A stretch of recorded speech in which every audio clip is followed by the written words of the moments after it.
Hello student, कैसे हैं आप लोग। उम्मीद करते हैं अच्छे होंगे और अपने तैयारियों के साथ में मस्त होंगे। तो आप लोग को नंबर सिस्टम का पार्ट 1 वीडियो लाए थे, आप लोग देखे होंगे, उम्मीद करते हैं। ठीक है, आज इसका पार्ट 2 वीडियो है और पार्ट 2 वीडियो में हम लोग आज बहुत ही गहराइयों के साथ चलेंगे और उसमें देखेंगे प्राकृत संख्या से स्टार्ट करेंगे। प्राकृत संख्या से पीछे वाली बातें हम बता दिए थे, जैसे आपको बताए थे संख्या 2 प्रकार की होती है, वास्तविक संख्या, काल्पनिक संख्या। वास्तविक संख्या में भी आपको परिमेय और अपरिमेय, दशमलव, डेसिमल सब पूरा बढ़िया समझा दिए थे। बोला अगर आप नहीं देखे तो डिस्क्रिप्शन बॉक्स में लिंक है पार्ट 1 का, आप जाके उसको भी इसके बाद उसको जाके देख लेना। अब उसके बाद फिर से इसको देखना तो पूरा क्लियर हो जाएगा। ठीक है, चलिए तो प्राकृत संख्या के पहले हम लोग बताते हैं कि प्राकृत संख्या होते क्या है। देखो प्राकृत संख्या उसमें बता दिए थे हम। और प्राकृत संख्या स्टार्ट कहाँ से होती है, तो ये होती है प्राकृत संख्या यानी natural number 1 2 3 4 dot dot dot कह सकते हैं। ठीक है, यानी एक शब्द में कहें तो गिनती के संख्या को प्राकृत संख्या कहते हैं। यही ना समझाया था आपको। अरे बाबू, जब आपको पूर्णांक समझा रहे होंगे संख्या रेखा पर, उसमें तो बीच में 0 रखे थे और इधर -1 -2 इधर ले गए थे और इधर +1 +2, तो 0 को बोले थे कि ये ना तो मतलब प्राकृत है, तो यानी कि बीच वाला तो वो भाई ऐसा ही रह गया, पूर्णांक हो गया।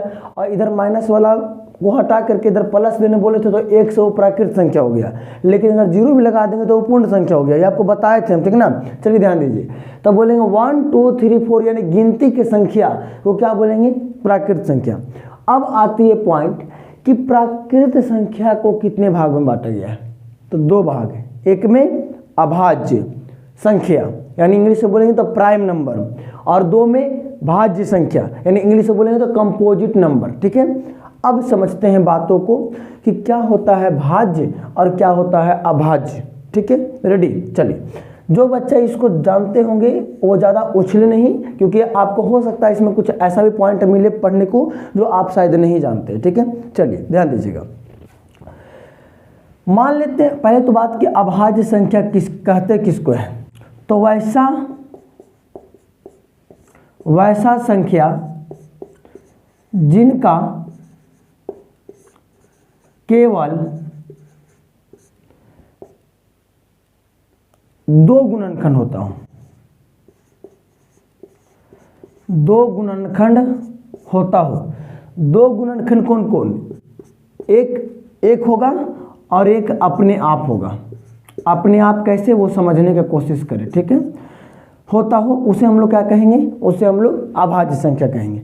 पहली बात आपको दिमाग में चलेगा ये गुणनखंड क्या है। तो देखिए, अगर हम यहाँ पर ही लेते हैं मोटा मोटी, अगर बोलते हैं 30, ठीक है, यानी एक एवरेज वैल्यू लेते हैं 30। ठीक है, अब 30 में अगर आपको कहते हैं गुणनखंड क्या है, गुणनखंड को इंग्लिश में फैक्टर कहा जाता है, फैक्टर।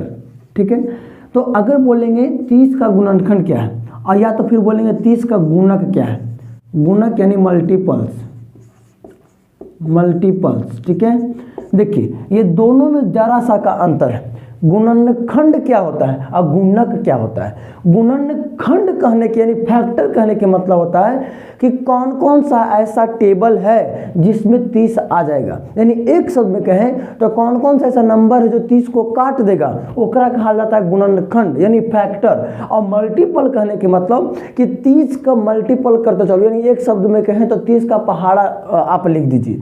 तो गुणनखंड कहेंगे तो किस में आएगा, 30 एक तो सब में आएगा है ना, तो 1 में आएगा, 2 में भी 30 आएगा, 3 में भी आएगा, 4 में आएगा, 30 नहीं आएगा 4 में, है ना।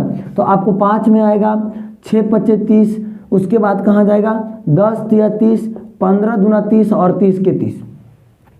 ठीक है, तो ये आपको हो गया इसका क्या, गुणनखंड हो गया। ठीक है ना, ये आपका इसका गुणनखंड हो गया कि जो जो टेबल में वो आता है वो उसका गुणनखंड कहलाता है। लेकिन गुणक क्या है, तो गुणक हम उसको कहेंगे जो कि क्या करता है, टेबल को काउंट कर। जैसे 30 का टेबल होगा तो 30 के टेबल लिखेंगे तो 30 1 30 यानी 60 90 इस प्रकार से डॉट डॉट डॉट, यानी अगर उसको गुणा करके चल रहे हैं तो ये गुणक कहलाता है। और अगर उसको देखें कौन कौन सा पहाड़ा मार रहा है तो वह गुणनखंड कहलाता है। ठीक है, तो अब यहाँ पर आ जाइए, आप लोग क्या बोल रहे हैं, इससे बोला जा रहा है कि अभाज्य संख्या कहते किसको है, तो वैसा संख्या जिनका केवल 2 गुणनखंड होता है। 2 यानी एक शब्द में कहें तो वैसा संख्या जो केवल 2 ही पहाड़ा में आता हो, बस एक तो एक में ही आएगा, एक तो भाई सभी संख्या में आ जाएगा, ठीक है, और दूसरा अपने आप में आएगा, यानी जो संख्या के आप बात कर रहे हैं वो खुद अपने के पहाड़ा में आएगा और एक का पहाड़ा में आएगा, ओकरे कहते हैं अभाज्य। जैसे अगर आपको हम बता दें, समझने की कोशिश करिए, अगर बोलते हैं हम यहाँ पे एक, जैसे में अगर बोलेंगे हम यहाँ पे एक, अगर समझने की कोशिश करें, जैसे बोलेंगे एक, तो एक कौन सा पहाड़ा में आएगा से बताओ, तो एक एका में ही आएगा। लेकिन देखो तो क्या इसको तो बस एक ही टेबल में ना आया, एक ही का पहाड़ा में ना आया। हम क्या बोले कि जिसका दो गुणनखंड हो, तो क्या एक अभाज्य संख्या संभव है? जिसका दो गुणनखंड हो, जो दो पहाड़ा में आता हो, वही अभाज्य कहलाएगा। लेकिन एक तो एक ही पहाड़ा में आ रहा है, केवल एका में ही, इसीलिए अभाज्य नहीं होगा। चलिए, तो दो होगा क्या जरा बताना, दो चेक करके देख लो, दो कौन कौन सा टेबल में आएगा, एक का टेबल में आएगा दो, और एगो दो का टेबल में आएगा, ठीक है। और बस देख लो, तो यानी एक, ये जो दो है इसका दो ही गुणनखंड है, एक और दो, इसका मतलब कह सकते हैं कि सर दो क्या है, अभाज्य संख्या है, ठीक है। तीन चेक कर लो, तीन कौन कौन सा टेबल में आएगा, एक में आएगा, एक तिया तीन, और दो में तो दुक्का में तो तीन आता नहीं है, दो का टेबल में आता नहीं, उसके बाद तीन का टेबल में एक ही बार एक आता है, सॉरी तीन का टेबल में तीन आता है, इसका मतलब तीन भी होगा, ठीक है। तीन के बाद चार देख लो, चार को करेंगे तो वो वन का भी आएगा, दो दूना भी चार हो जाता है, और चार का भी चार भी आ जाएगा, यानी कर तीन को हो गया, तो तीन को नहीं चाहिए, बस दो ही चाहिए, ठीक है। तो आपको चार भी नहीं होगा, पाँच, एक और पाँच में केवल आएगा, है ना, यानी पाँच हो जाएगा, ठीक है।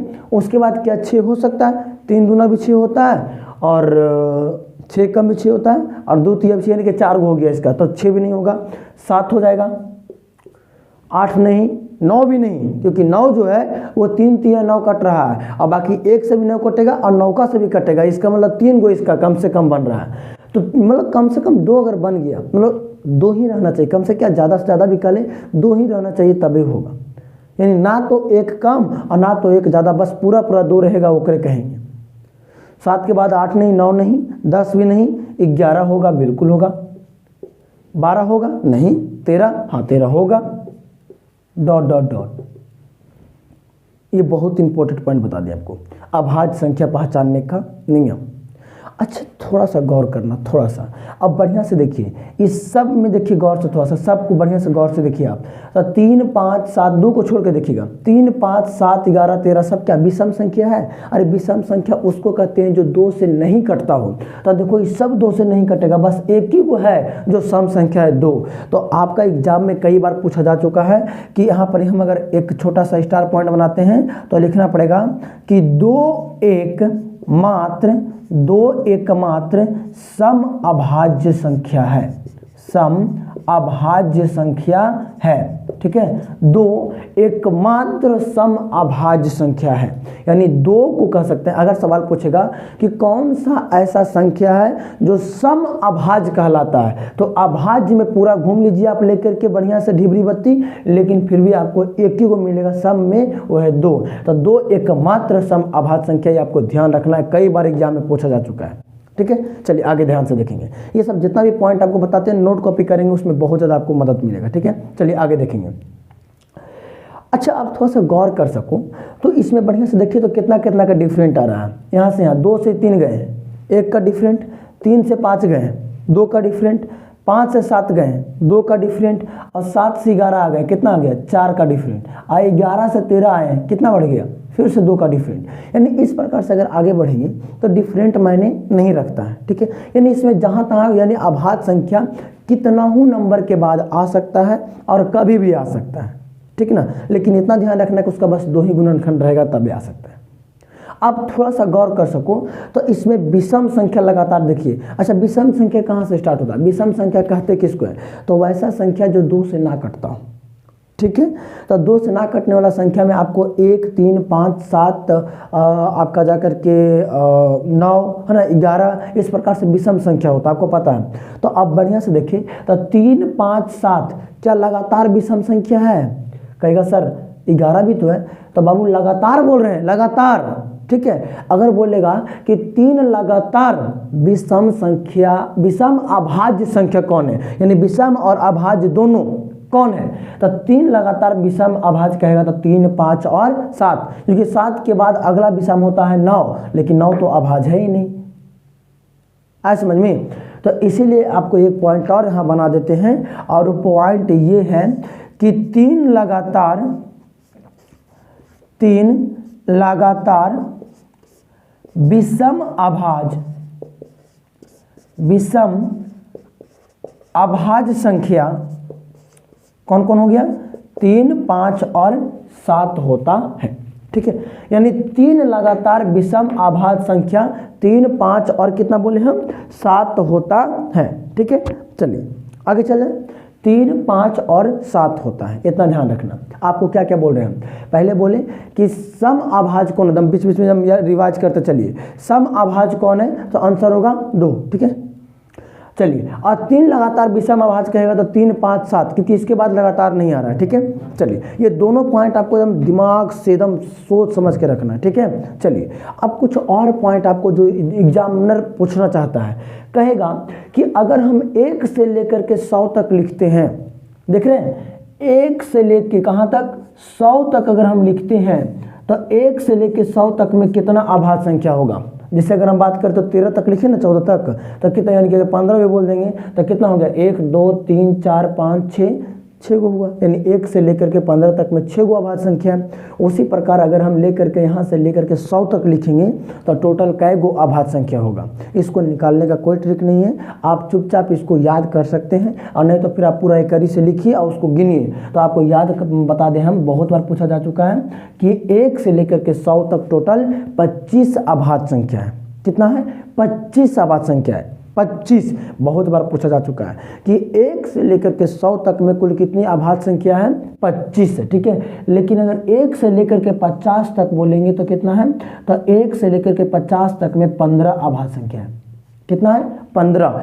1 से लेकर के 50 तक में कितना है, 15, चेक करो। ठीक है, 1 से लेकर 50 तक में कितना है, 15 है। ठीक है, लेकिन अगर बोलेगा कि 50 से लेकर के 100 तक कितना है, तो ये हो जाएगा आपका 10। ठीक है, ये 3 पॉइंट आपको याद रखना है। 1 से लेकर के 100 तक कितना, 25 गो है, और 1 से लेकर 50 तक कितना है, 15 गो है, और 50 से लेकर 100 तक कितना है, तो 10 गो है। इतना याद हुआ क्या। अभाज्य संख्या कहते हैं किसको, इससे पहले बताइए।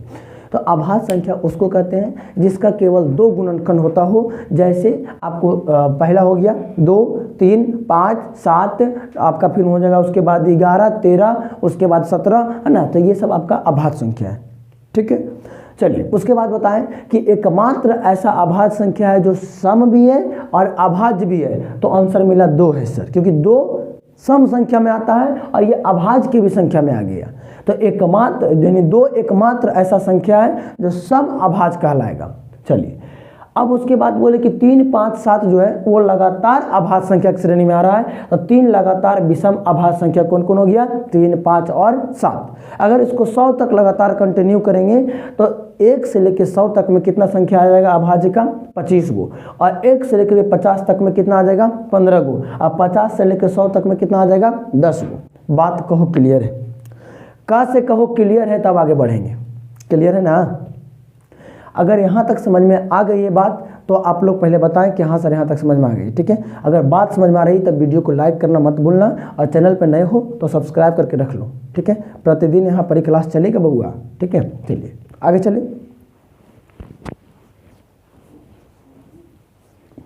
आगे चले क्या, आप लोग कितना गहराई से पढ़ा देंगे ना कि आप लोग को एकदम ध्यान से समझना, खाली चलना। ठीक है, ये आप लोग को हो गया पॉइंट। अब एक बात को जरा समझना।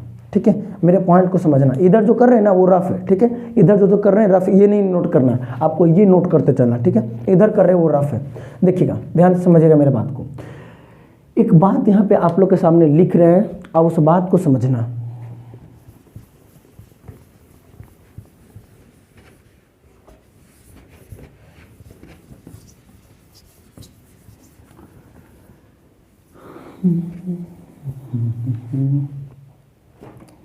देखिएगा क्या लिख रहे हैं इसे।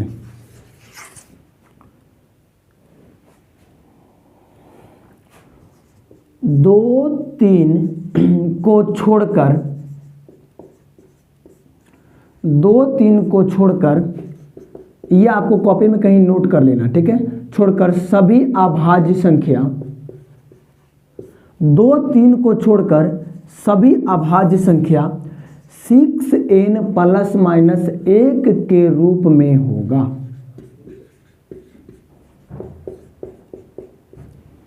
पहला पॉइंट। दूसरा, लेकिन इसी का एक कह सकते हैं जोड़ा, लेकिन सभी 6n प्लस माइनस रूप की संख्या अभाज्य नहीं होगा। अभाज्य नहीं होगा। देखिए आप ये बहुत बड़ा लोचा है, समझने की कोशिश कीजिए। यानी कि 2 और 3 को छोड़ के बात कर रहे हैं, 2 और 3 को छोड़ के यहाँ पर, ठीक है। तो 2 और 3 छोड़ के अभाज्य संख्या में कितना सा आएगा? 5, 7, 11, है ना।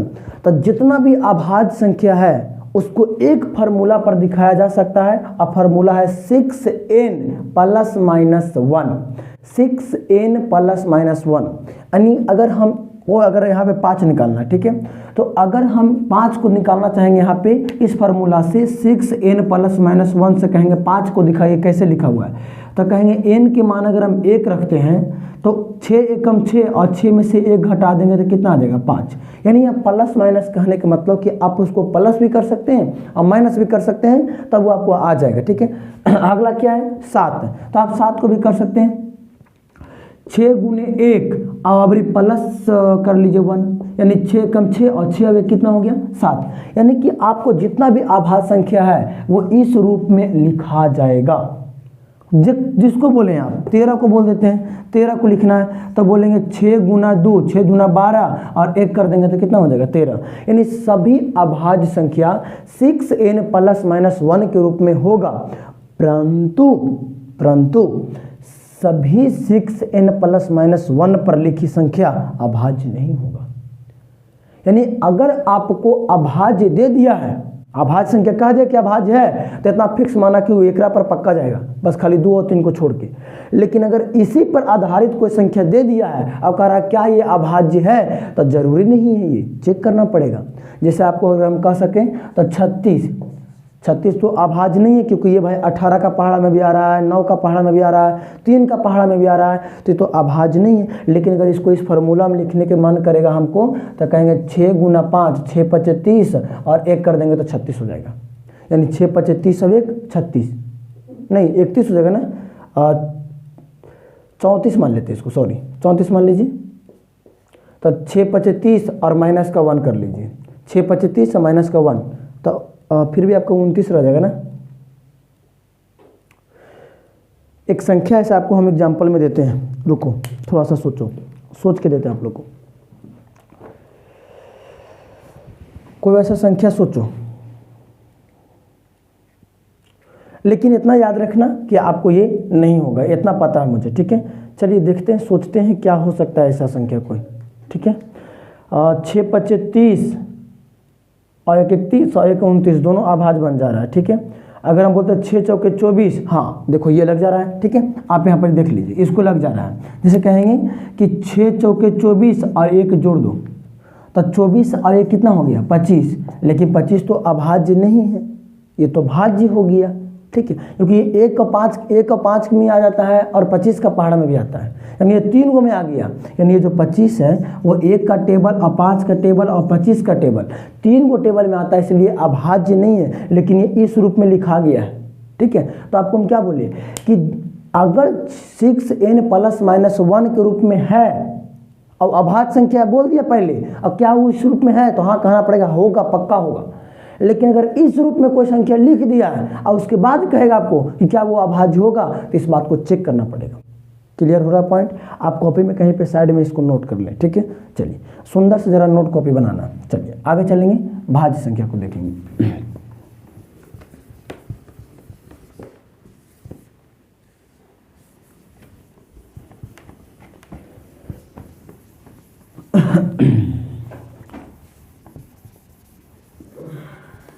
चलिए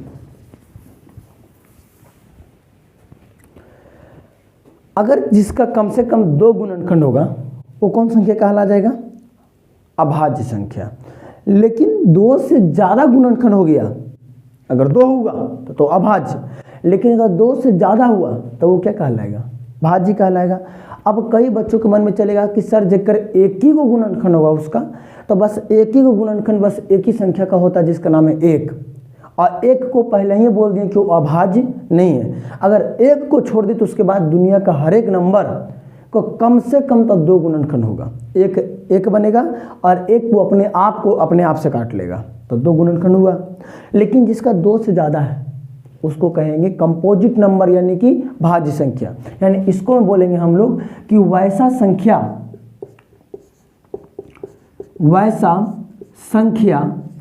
जिसका कम से कम 3 गुणनखंड हो, 3 गुणनखंड हो। वैसा संख्या जिसका कम से कम कितना गुणनखंड, 3 गुणनखंड।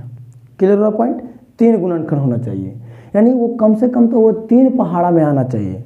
आपको कहेंगे एक तो एक ही में आ रहा है, वो तो बिल्कुल नहीं होगा, और 2 तो आपका अभाज्य हो गया, 3 भी आपका अभाज्य हो गया, तो क्या 4 होगा? तो चेक कर लेते हैं 4 कौन कौन सा टेबल में आएगा, 1 का टेबल, 2 का टेबल और 4 का टेबल। यानी क्या बोला कि कम से कम 3 रह सकता है, और 3 को इसका गुणनखंड हो गया। इसका मतलब इसका एग्जाम्पल में अगर हम लोग चलेंगे तो इसका एग्जाम्पल में पहले क्या आ जाएगा, 4 आ जाएगा। 4 के बाद 5 देख लो तो 5 तो अभाज्य हो गया, वो तो हो ही नहीं सकता है। अगर 6 बात करेंगे तो बिल्कुल 6 हो जाएगा, क्योंकि 6 3 पहाड़ा में आ रहा है, 1 का में और 3 का में और 6 का में। ठीक है, चलिए उसके बाद 7 तो यहाँ आ गया। 8 हो सकता है क्या? हाँ 8 हो सकता है। 9 हो सकता है क्या? बिल्कुल हो सकता है। 10 हो सकता है क्या? हो सकता है। डॉट डॉट डॉट यहाँ तक जाएगा, यानी आगे तक जा सकता है।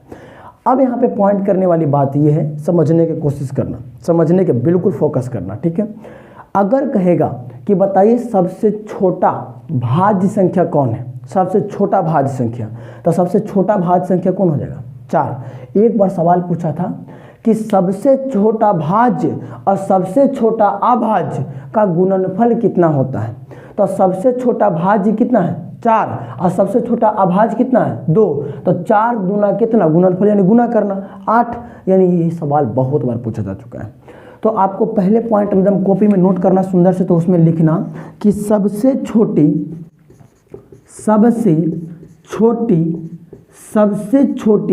भाज्य संख्या स्मॉलेस्ट कंपोजिट नंबर, भाज्य संख्या है ना, स्मॉलेस्ट कंपोजिट नंबर इज कितना आपका 4, यानी कि 4 हो गया। Smallest composite number is 4। Okay, चलिए, यानी सबसे छोटी भाज्य संख्या कौन हो गया? 4 हो गया। ठीक है, अब आगे एक बात समझिए।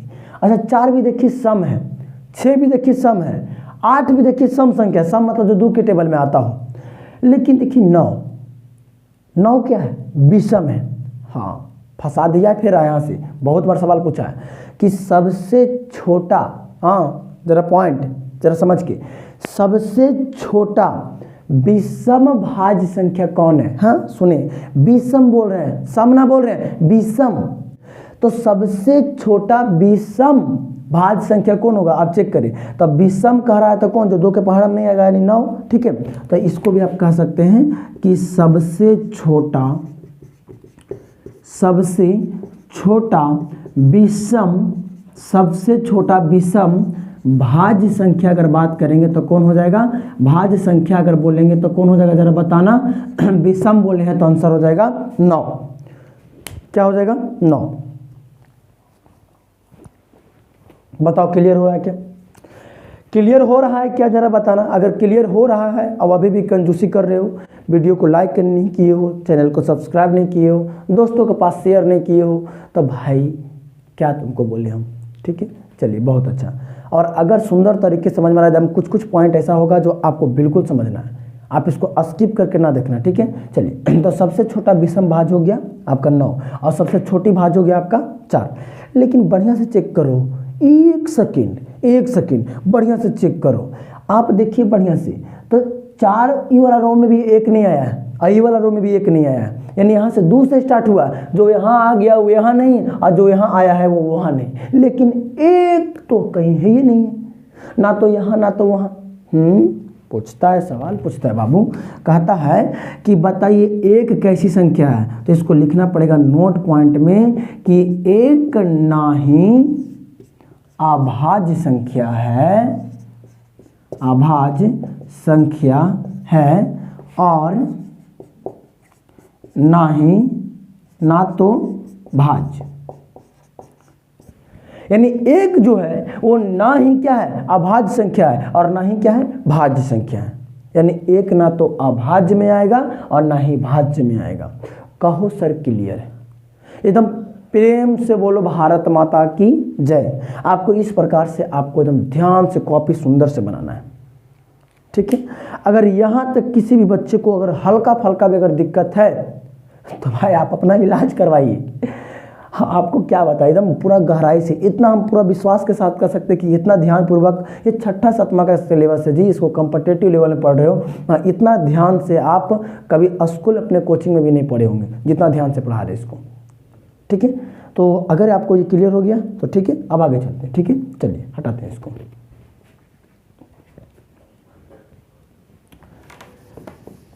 अगला नंबर है रिलेटिवली प्राइम नंबर या फिर को प्राइम नंबर, इसी को कहा जाता है। ये आप यहाँ कर लीजिएगा, ठीक है, अलग है। अब इसको आगे इसके नीचे आप लोग कॉपी करना, ठीक है। क्या बोले हम,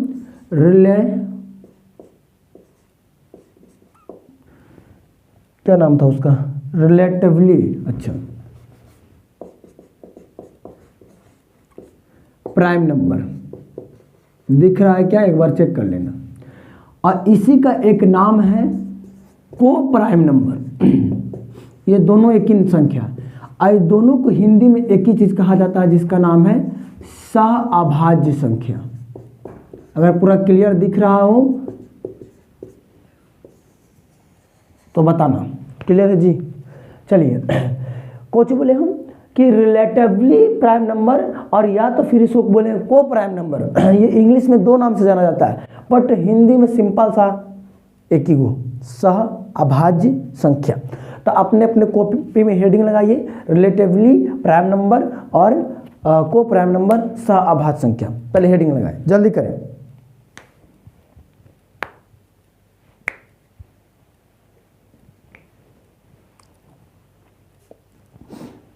लगा लिए, अब समझेंगे, बोलेंगे वैसा संख्या जिसका मसा यानी HCF 1 होता है, 1 होता है, उसे क्या कहेंगे, उससे आपका सहअभाज्य संख्या कहा जाता है। जैसे कोई अगर आपको जुड़वा में दे देगा संख्या, कहेगा, जैसे बोलेंगे कि 3 5, कहें क्या ये सहअभाज्य संख्या है? नहीं, एक बार चेक करना कि सहअभाज्य संख्या चेक करने के लिए कम से कम आपको 2 नंबर देगा ऐसे ब्रैकेट में करके। अगर खाली 3 बोलेंगे और कहेंगे क्या ये सहअभाज्य है, तो कहना केकरा से कंपेयर करें, कंपेयर करने के लिए भी कोई रहना चाहिए। तो 3 को कंपेयर यहाँ केकरा से कर रहे हैं, 5 से। और अगर 3 और 5 के अगर हम मसा निकालेंगे, आप अगर 3 और 5 के अगर मसा निकालने की कोशिश करेंगे, जैसे 3 और 5 की मसा निकालते हैं बचपन नियम जैसे निकाल रहे थे, तनिकों में निकालते थे हम लोग, तो अगर बढ़िया से मसा निकालेंगे तो आपको अगर इस प्रकार से अगर मसा निकालने का दम आप लोग बूढ़ा हो गए हैं तो आप लोग को अगर ऐसे ही मसा निकालेंगे तो वैसा संख्या जिसका मसा निकालने पर आंसर, मसा में आपको इधर वाला आंसर होता है पता है ना, तो वैसा संख्या जिसका मसा निकालने पर आंसर कितना आ जाता है, 1 होता है, उसको कहेंगे सहअभाज्य संख्या। क्या होता है, सहअभाज्य संख्या। तो पहला हो गया 3 और 5, और दूसरा कहेंगे आपको, आप इस प्रकार से अपने से ले सकते, ठीक है, 16 और 25 ले लो, कहीं भी कुछ भी ले लो, 4 5 ले लो, ठीक है, कहीं भी कुछ नहीं ले सकते हैं। अगर कहेंगे 2 और 4 लेते हैं तो ना बाबू ना, 2 और 4 में से 2 हो जाएगा, ठीक है। तो आपको एक बात और अगर समझा देगा, उसे नहीं समझ में आ रहा हो तो आप ऐसे बोल सकते हैं कि जैसे ये वाला चेक करना है, चाहे ये वाला चेक करना है, मान लो तो इसको बताते, ठीक है। तो इसको आपको ऐसे बोलना पड़ेगा कि कौन सा ऐसा पहाड़ा है जिसमें 16 भी आता है और 25 भी आता है। तो आप कहेंगे 16 और 25 दोनों एक ही में आना चाहिए, तो कोई ऐसा है ही नहीं, बट गिनती में ही खाली आ सकता दोनों, और गिनती को एका का पहाड़ा बोला जा सकता है, ठीक है, 1 का टेबल बोला जा सकता है। तो बोलेंगे एक यहाँ से कॉमन वाली बात है, कौन सा टेबल जिसमें 4 भी आता है 5 भी आता है, 1 का। तो कह सकते हैं कि एक जब इसमें आ रहा है इसका मतलब इसका मतलब क्या हो जाएगा, एक हो जाएगा। अच्छा, आप एक छोटा सा पॉइंट फॉलो कर पा रहे हैं। अगर आप लगातार कुछ भी लिखें, जैसे बोलेंगे 2 3 लिख लो, ये भी एक में 4 5 लिख लो, 4 5 लिख दिए हम, 5 6 लिख लो, इसमें भी एक आ रहा है। अगर आप बढ़िया से थोड़ा सा दिमाग लगाएं, ठीक है, ये आपका एग्जाम्पल में लिखना है, ठीक है, अगर दिमाग लगाएं, ये डॉट डॉट डॉट करते हैं, तो एक छोटा सा पॉइंट यहाँ बताना है कि 2 लगातार संख्या हमेशा सहअभाज्य संख्या कहलाता है।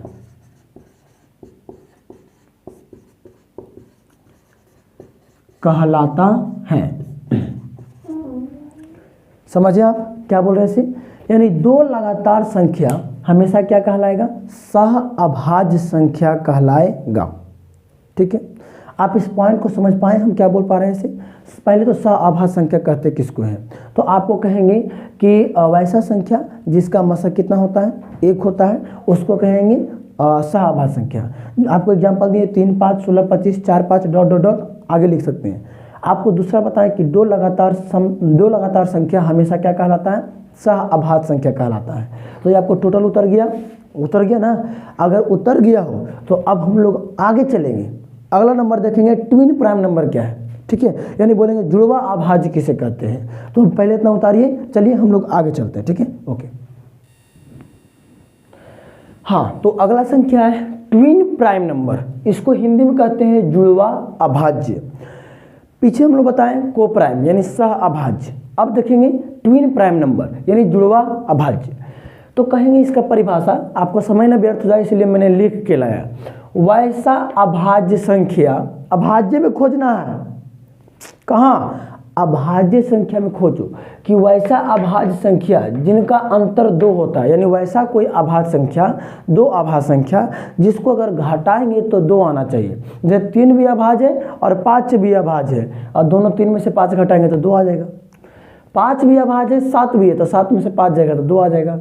17 भी अभाज्य है और 19 भी अभाज्य है, तो 19 में से 17 जाएगा तो कितना आ जाएगा, आपका 2 आ जाएगा। ठीक है, इसी प्रकार से आप 1 2 और लिख सकते हैं। ठीक है, 29 और 31, 29 भी क्या है, अभाज्य, और 31 भी क्या है, अभाज्य। और अगर 31 में से 29 को घटाएंगे तो कितना आ जाएगा, 2 आ जाएगा। ठीक है, तो ये ट्विन प्राइम जुड़वा अभाज्य संख्या हम लोग उससे कहते हैं जिसको घटाने पर कितना आ जाता हूँ, 2 आता हूँ। ठीक है, तो आप ये नोट करेंगे। अगला परफेक्ट नंबर।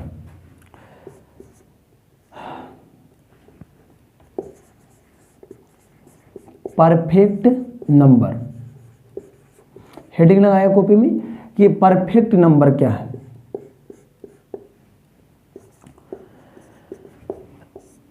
वैसा संख्या जिसमें खुद संख्या को छोड़कर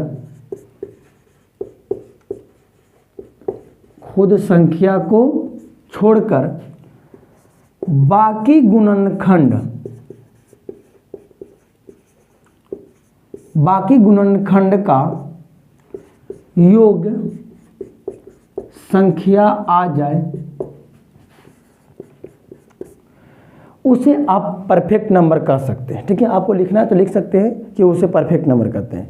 लेकिन अब ये क्या लोचा है जरा समझना। देखो, वैसा संख्या जिसमें खुद संख्या को छोड़कर बाकी गुणनखंड का योग संख्या आ जाए, जैसे आपको समझाने की कोशिश करेंगे। 6 ले लो, बताओ 6 कौन कौन सा पहाड़ा में आता है। 1 का टेबल में आ जाएगा 6, 2 का टेबल में 2 तिया 6, 3 का टेबल में आ जाएगा 3 तिया 6, सॉरी 3 दूना 6, और एगो 6 का टेबल में भी आएगा। तो क्या बोले हम कि वैसा संख्या जिसमें खुद संख्या को छोड़कर, यानी 6 के अगर गुणनखंड देखें तो 6 में यानी 6 को छोड़कर, यानी खुद को छोड़कर हटा दो, छोड़कर बाकी गुणनखंड का योग यानी जोड़, यानी बाकी जो गुणनखंड है उसको जोड़ने पर कितना आ जाए, संख्या आ जाए, उसको कहेंगे परफेक्ट नंबर। तो जोड़ के देखिए तो 3 और 2 5, और 5 कितना होता है, 6 हो गया। यानी एक शब्द में कहें तो 6 क्या है, पहला परफेक्ट नंबर है। 6 के बाद आप 28 को चेक कर लीजिए। किसको? 28 को चेक कर लीजिए। 6 के बाद अगला 28 है परफेक्ट नंबर। तो ये 1 का टेबल में आएगा, 2 का भी टेबल में आएगा, 3 में आ सकता है, नहीं आ सकता है, 4 में आ सकता है क्या? 4 7 28 आ सकता है, 5 में नहीं आएगा, 6 में भी बिल्कुल नहीं आएगा, 7 1 है, 7 चौके 28, 7 में आ जाएगा। उसके बाद आपको जा करके 8 में आएगा, नहीं, 9 में भी नहीं, 10 में भी नहीं, और किस में आ सकता है आपका? 11 नहीं, 12 नहीं, 13 नहीं, 14 में आ सकता है, और एक ही बार ये अब चल जाएगा 28 का पहाड़ा में ही आएगा। ठीक है, आप इसको बढ़िया से देखिए, 28 वाले खुद अपने आप को काट देगा और उसके बाद बाकी सबको जोड़ के देखिए। ठीक है, तो 14 और 7 कितना? 21, 21 और 4 कितना होता है? 25, अब 25 और 2 कितना? 27, और 27 अब कितना हो गया? 28। यानी परफेक्ट नंबर जो है उसका एग्जाम्पल हो गया 6, 28, हम 3 तक आपको बता सकते हैं। ठीक है, 6, 28, 496 और 81, 28, 496 और 81, 28, इस प्रकार से ये आगे जाएगा। ठीक है, यानी परफेक्ट नंबर, पहला परफेक्ट नंबर है 6, दूसरा है 28, और तीसरा है 496, और चौथा है 81, यानी 8128, ये डॉट डॉट डॉट इसी प्रकार से बढ़ेगा। ठीक है, तो परफेक्ट नंबर भी क्लियर हुआ आप लोग को? अगर बढ़िया से क्लियर हो गया हो तो बताना। एक बार पेपर में पूछा था सवाल, पेपर में पूछा था, क्या पूछा था पता है? कि 2 अंकों का परफेक्ट नंबर कौन होता है? जरा बताना तो, 2 अंकों का परफेक्ट नंबर कौन होता है? देखो, ये परफेक्ट नंबर के एग्जाम्पल लिए हम, और 2 अंकों का परफेक्ट नंबर, यानी जरा में 2 अंक हो, आप बढ़िया से चेक करिए। यार हम देखिए एक ही गो है 6, इसमें देखिए 2 गो है, 2 और 8, इसमें कै गो आ गया? 3 गो आ गया, इसमें कै गो है? 4 गो है। तो अगर पूछेगा कि 2 अंकों का परफेक्ट नंबर कौन है, ये सवाल लल्लू सा सवाल है कि 2 अंकों का परफेक्ट नंबर कौन हो गया, तो आपको पता चल गया कि 2 अंकों का परफेक्ट नंबर 28 है, और 1 अंकों का कहेगा तो 6 है, 3 अंकों का कहेगा तो 496 है। क्लियर हो गया पॉइंट क्या? चलिए, अगर क्लियर हो गया हो तो हम लोग आगे चलेंगे। क्लियर हो गया क्या? चलिए इसको हटाते हैं, हम लोग आगे चलते हैं। अच्छा, ये क्लियर नहीं हो रहा है यहाँ पे, हम यहाँ पे लिख देते हैं। ठीक है, हटाएंगे इसको, यहाँ देखेंगे। अगला टॉपिक है आप लोग का फ्रैक्शन। फ्रैक्शन को हिंदी में कहते हैं भिन्न। भिन्न, अब समझने की कोशिश कीजिए। पहली बात कि भिन्न होता क्या है, इसको समझना है। भिन्न कहने के मतलब कि कोई भी ऐसा संख्या जो बट्टा के रूप में है उसको भिन्न कहते हैं। जैसे अगर बात करेंगे, मान लेते ऊपर ए ले लिए, नीचे बी ले लिए,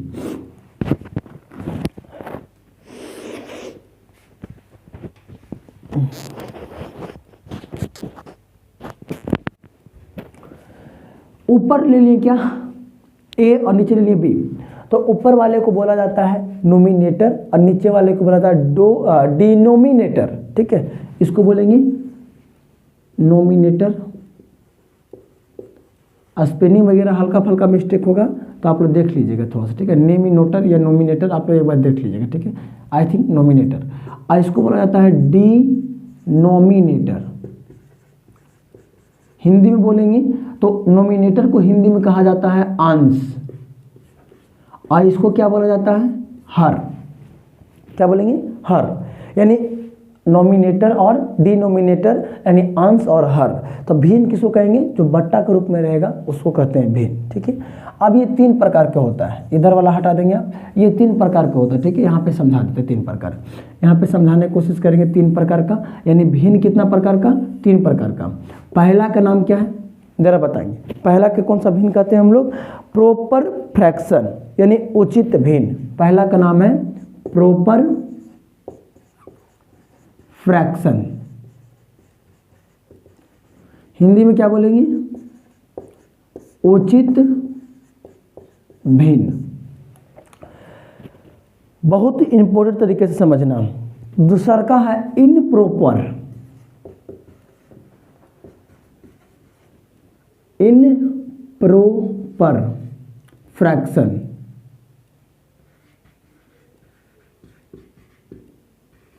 फ्रैक्शन इसको बोलेंगे अनुचित, अनुचित भिन्न। और एक होता है लास्ट में, वह है मिक्स्ड। मिक्स्ड फ्रैक्शन यानी मिसलेनियस कह सकते हैं। इसको हिंदी में कहा जाता है मिश्रित भिन्न। देखेंगे, समझेंगे। अब ये तीनों भिन्न क्या है समझना, कॉपी सुंदर से बनाना, ठीक है। उचित भिन्न क्या होता है? जब ऊपर की संख्या, ध्यान से सुनना क्या बोल रहे हैं, जब ऊपर की संख्या क्या हो, छोटा हो या बड़ा हो। जब ऊपर की संख्या आपको जा करके क्या रहे, ऊपर की संख्या छोटा रहे और नीचे की संख्या बड़ा रहे, तो ओकरा कहेंगे। ऊपर छोटा कहाँ है तो ऊपर बड़ा लिख दिया ना, इसको छोटा कर लो, मतलब 10 से छोटा रहना चाहिए। कुछ 10 से छोटा कुछ बोल लो, 9 बोल लो, ठीक है। इससे छोटा 2 से छोटा 1 बोल लो, मतलब ऊपर छोटा रहना चाहिए नीचे बड़ा। मानते हैं 8 से छोटा तो इसको 7 बोल लो, है ना। यानी इस शब्द में कहें तो ऊपर छोटा रहना चाहिए, ठीक है। और इसमें ऊपर बढ़ा दो, यानी ऊपर बढ़ा यानी 10/9 कर लो, जस्ट उल्टा कर दो, 2/1 कर लो, 8/7 कर लो, डॉट डॉट डॉट। यानी अगर ऊपरी संख्या बड़ा है और नीचे की संख्या छोटा है तो ओरा कहेंगे अनुचित भिन्न, और जो ऊपर छोटा और नीचे बड़ा तो एरा कहेंगे उचित भिन्न। क्लियर हुआ पॉइंट। अब एक है मिसलेनियस। मिसलेनियस कहने मतलब कैसा होता है समझने की कोशिश करें। जैसे अगर हम यहाँ पर लिखते हैं आपको समझाने के लिए कि सपोज दैट लिखते हैं हम यहाँ पर 21/4 लिखते हैं, ठीक है, 21/4। तो आप लोग अगर इसको भागा दे के इस प्रकार से देखेंगे तो बोलेंगे 4 पंजा 20 और 21 में से 20 जाएगा तो बचेगा कितना, 1। और 1 जो है ऊपर चल जाएगा, यानी इसको लिखना रहेगा तो पूर्णांक में लिखेंगे 5 सही 1/4, यानी 5 पूर्णांक 1/4। तो आप बढ़िया से देखने की कोशिश करें कि अब इसमें क्या कर दिए। देखो आप कहेंगे सर 21/4 तो ऊपर बड़ा नीचे छोटा, और ऊपर बड़ा नीचे छोटा यानी अनुचित भिन्न है। तो आप कह सकते हैं कि मिसलेनियस भिन्न में आप बढ़िया से देखिए देखिए सीखिएगा। ये जो नंबर लिखे ना हम, ये 5 पूर्णांक 1/4, इसको ऐसे ही बोल सकते हैं 5 + 1/4 बोल सकते हैं, ठीक है। मतलब एक शॉर्टकट में लोग ऐसे सटा के लिख देता है, लेकिन अगर इसको हटा के लिखेंगे तो 5 अलग है और 1/4 अलग है, बीच में प्लस दे पड़ेगा, ठीक है। अच्छा बढ़िया से देखिए तो 5 के नीचे कितना है, 1 छुपा हुआ है। तो अगर ऊपर बड़ा नीचे छोटा, ऊपर बड़ा और नीचे छोटा तो आपको जाकर के अनुचित हो गया, लेकिन ऊपर छोटा नीचे बड़ा, ऊपर छोटा नीचे बड़ा तो उचित हो गया। यानी ये दोनों को मिला दिए हैं इस संख्या में, इसे जरा कहते हैं मिसलेनियस संख्या। बताओ क्लियर हुआ पॉइंट? क्लियर हुआ पॉइंट? अगर क्लियर हो गया हो तो अब हम लोग आगे चलेंगे। हाँ तो चलिए अब हम लोग इससे संबंधित कुछ सवाल करते हैं, कुछ क्वेश्चन करते हैं जो किस प्रकार से पूछा जाता है, ठीक है। चलिए स्टार्ट करते हैं। तो क्वेश्चन आप लोग को यहाँ दिख रहा होगा ऊपर में, अभी हमको नहीं दिख रहा क्योंकि हम इसको एडिटिंग करने के बाद लगाएंगे, ठीक है। चलिए तो यहाँ पे क्वेश्चन दिख रहा है, हम इस क्वेश्चन को कहीं से पढ़ते हैं, आप लोग वहाँ पढ़ लीजिएगा, ठीक है। क्वेश्चन है कि which one of the following is not correct, निम्नलिखित में से कौन सा सही नहीं है।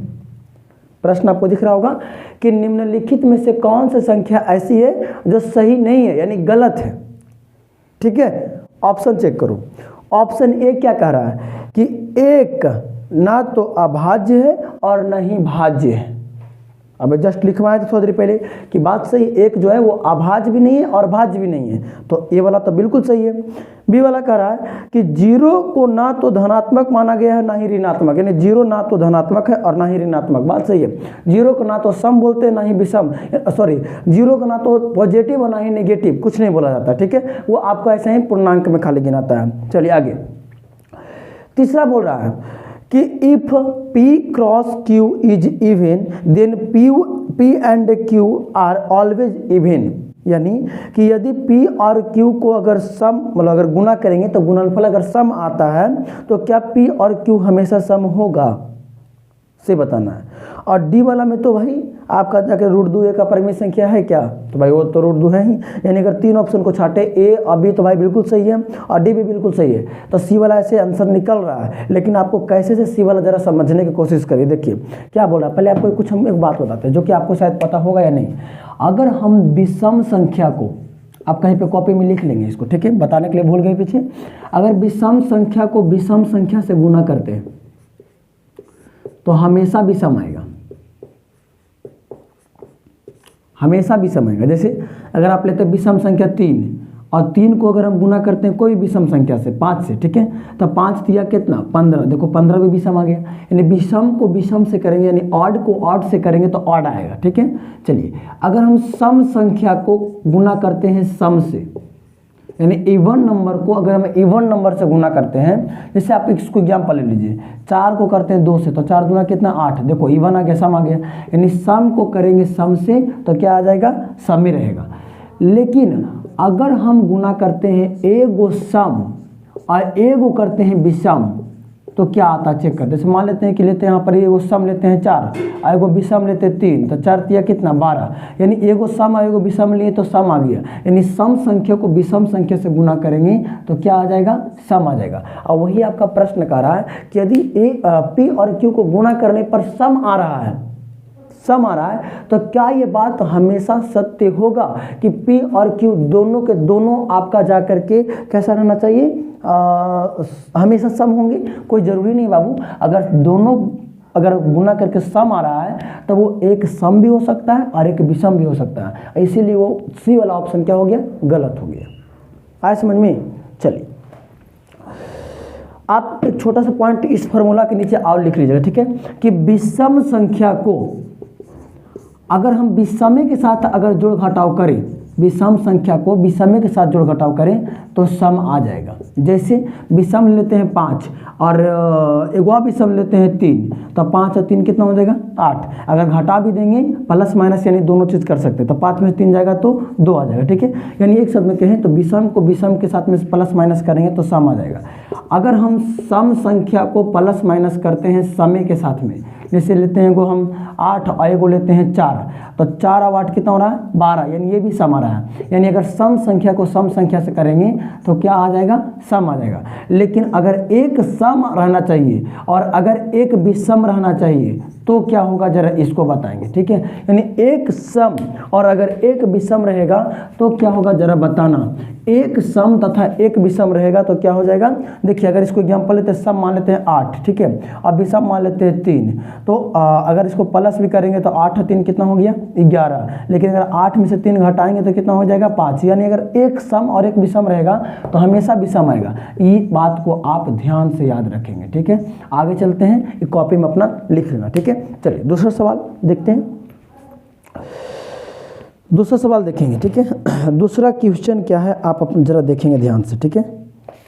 दूसरा प्रश्न क्या है, चलिए दूसरा प्रश्न आप पढ़ लिए होंगे। आगे चलते, क्या बोल रहा है कि if n is a natural number then root n is, यानी कि यदि n एक प्राकृत संख्या है तो रूट n क्या होगा। इसको पहले हटाते हैं।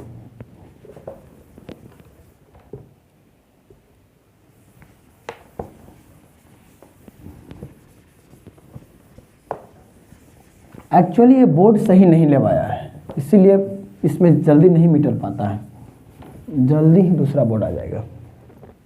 देखिए मतलब यदि एक क्या है n एक प्राकृत संख्या है तो रूट n क्या होगा। यानी कह रहा है कि अगर हम n के मान एक प्राकृत संख्या रखें तो क्या आएगा। n के मान प्राकृत संख्या कहने का मतलब कि 1 2 3 4 5 6 यानी गिनती वाले संख्या को, ठीक है। n की जगह पे आप 1 2 3 4 कुछ भी रखेंगे तो हमेशा क्या आएगा। पहला ऑप्शन है आपका जाकर के कि हमेशा एक प्राकृत संख्या प्राप्त होगा। जरूरी नहीं है, क्योंकि अगर n के मान 2 रह जाएगा तो रूट 2 का वर्गमूल नहीं होता है। अब प्राकृत संख्या किसको कहते हैं, जो गिनती में आता हो, तो रूट 2 तो गिनती में आएगा नहीं, यानी वो नहीं हो सकता है, ठीक है। चलिए ऑप्शन ए वाला तो गलत हो जाएगा। बी वाला बोला हमेशा परिमेय आएगा।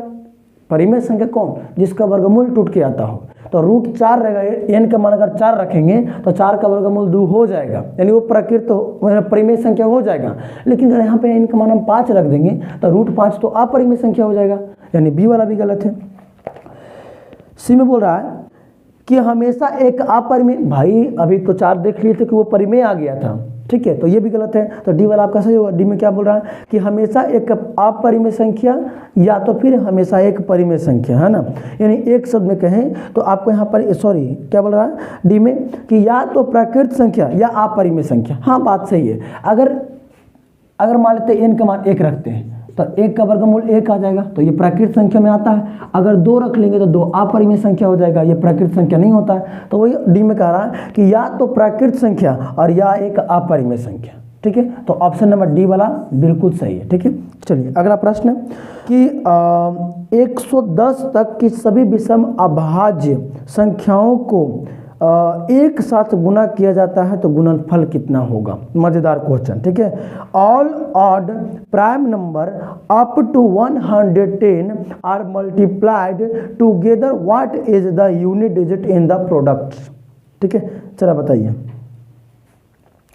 ऑप्शन है 0 3 0, यहाँ लिखते हैं 0 3 5 और इनमें से कोई नहीं है ना, यानी ये नॉट। ठीक है, ये कह क्या रहा है भाई, सवाल है। देखो सवाल क्या कह रहा है कि अगर हम 110 तक अगर अभाज्य संख्या को लिखे तो पहले लिखल पार लगेगा, लेकिन देख लेते। ठीक है, लेकिन विषम भी बोला लगता है। हाँ, 110 तक के सभी विषम अभाज्य संख्या को तो 2 नहीं लिखना है, क्योंकि 2 क्या है, सम अभाज्य है। प्रश्न को पढ़ो बउआ, पढ़ो।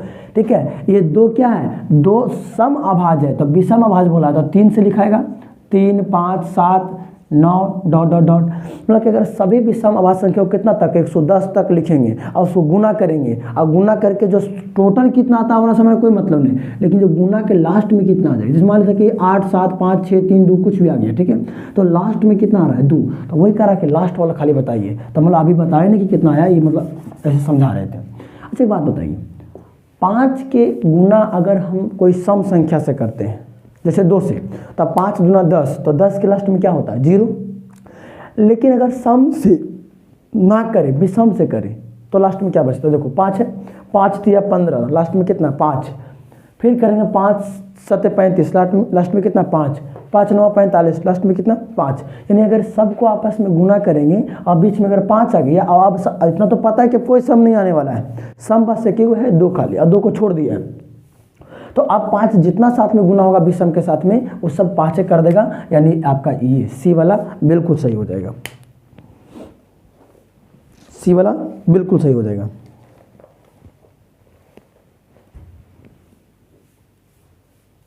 हो गया, चलिए अगला देखेंगे हम लोग। अगला क्या है, अगला आप लोग प्रश्न दिख रहा होगा, इसको हटाते तब तक आप लोग पढ़िए और बनाने की कोशिश कीजिए।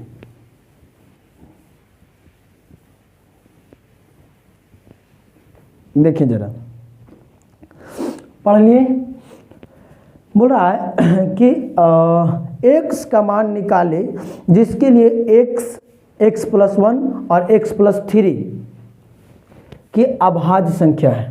देखिए क्या बोला, x + 1 और x + 3 क्या है, एक अभाज्य संख्या है, तो x का मान ज्ञात करें। ठीक है, चलिए ध्यान से देखिएगा। ऑप्शन आपका मिल रहा है, ऑप्शन है 0 1, ऑप्शन है 0 1 101 और 2। देखिए हमको ऑप्शन मतलब हमको कुछ भी नहीं दिख रहा है, हम कहीं दूसरा से देख रहे हैं, मतलब दूसरा मतलब कि किताब से देखते हैं, तो वो किताब आपको ऑप्शन हम लिख रहे हैं ताकि बना सके। ठीक है, देखिए ऐसे आप ऑप्शन धर के भी इसमें निकाल सकते हैं, लेकिन ऐसे समझिए। देखिए अच्छा, अगला 1 से तोरा में तुरंत 1 जोड़ के अगला नंबर लाया है, तो कौन सा ऐसा अभाज्य था जो लगातार आया था, लगातार यानी कि तुरंत 1 जोड़ के, तो कहेंगे सर 2 और 3, 2 3 5 7 तो अभाज्य संख्या हो रहा था ना, तो 2 और 3 लगातार आ गया, 2 के बाद 3, 1 जुड़ा हुआ है। इसका मतलब क्या हो रहा है, बस अब कहीं ऐसा जोड़ा नहीं आएगा जो एक ही का डिफरेंट हो।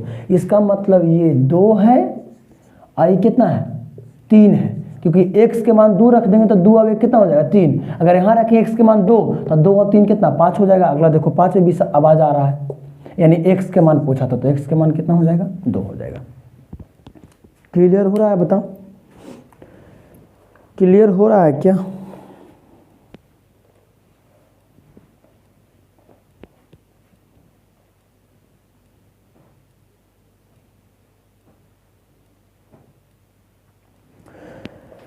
चलिए तो आज के इस क्लास को हम यहीं रखते हैं, ठीक है।